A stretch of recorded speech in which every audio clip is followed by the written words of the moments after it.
నమస్కారం కిరణ్ టీవీ ప్రేక్షకులకి స్వాగతం. ప్రస్తుతం మనతో పాటు ఉన్నారు కోవియదొర శ్రీనివాస్ రాజు గారు. నమస్కారం గురుగారు.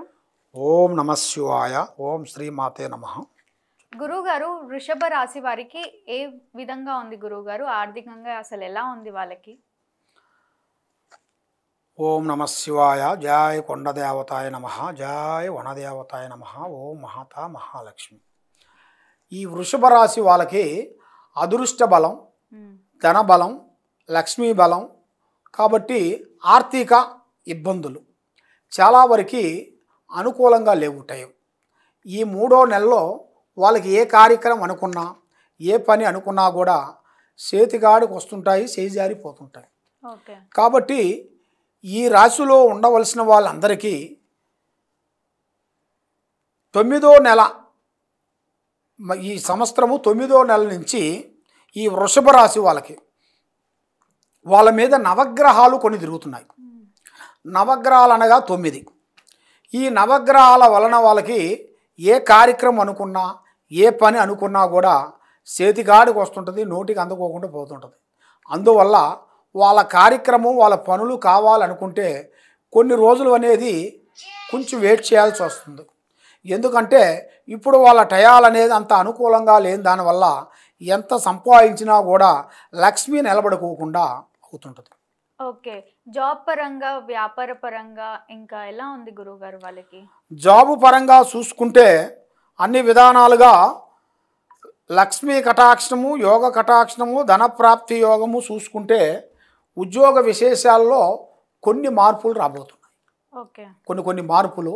ఎందుకంటే వాళ్ళు చేయాల్సిన ఉద్యోగాలు, వాళ్ళు చేసే ఫీల్డ్లో ఇంకా పెద్ద పెద్ద పనులు, పెద్ద పెద్ద కార్యక్రమాలు వచ్చే సిచ్యువేషన్ కొంచెం కనబడుతుంది. కాబట్టి ఇప్పుడు టయాలు అనేది అంత అనుకూలంగా లేని దాని వలన ఏ కార్యక్రమైనా కూడా అంత మూవ్ కాకూడదు, కొంచెం వెయిట్ చేయాలి, కొన్ని రోజులు వెయిట్ చేయాలి. వెయిట్ చేయకుండా ఏం పర్వాలేదులని మూవ్ అయ్యారనుకోండి, ఉండ జాబుకే ప్రాబ్లం వస్తుంది.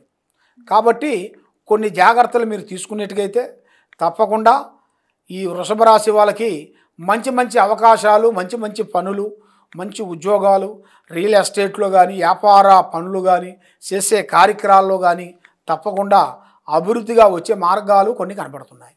ఓకే, కళ్యాణ గడియలు ఏమైనా ఉన్నాయా గురుగారు? కళ్యాణ గడియలు ఈ నెలలో చాలా వరకు వాళ్ళకి ఎన్నో రోజుల నుంచి కాని కళ్యాణాలు, ఎన్నో రోజుల నుంచి అనుకున్న పనులు కూడా ఇప్పుడు నెరవేరే టైము అతి దగ్గరలోనే వచ్చేసినాయి. ఓకే, సంతానం లేదు అని కూడా కొంతమంది ఇబ్బంది పడుతూ ఉంటారు కదా గురుగారు, వాళ్ళ గురించి ఏమంటారు మీరు? అయితే ఇప్పుడు సంతాన ప్రాప్తి యోగంలో చూసుకుంటే ఈ వృషభ రాశి వాళ్ళ మీద ఉండాల్సిన కొన్ని దోషాల వలన చేతికాడికి వచ్చింది చేజారిపోవటం, మరి సంతానంలో కూడా వాళ్ళు అనుకున్నది కూడా దగ్గరికి వచ్చినట్టుగా అనిపించటం, మళ్ళీ అది రాకోకుండా అభాషణ కావటం, అలాంటి కొన్ని సమస్యలు కొన్ని ఎదురవుతుంటాయి.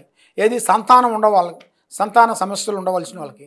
మరి కళ్యాణ విషయాల్లో కూడా కొన్ని అనుకున్నవి కూడా కొంచెం లేటు కావటం, వాళ్ళ మీద ఉండాల్సిన కొన్ని దోషాలు, కొన్ని ఇబ్బందులు కలిగటం, ఇలాంటి కొన్ని దోషాల వల్ల వాళ్ళకి సతమతం అయిపోతుంటారు.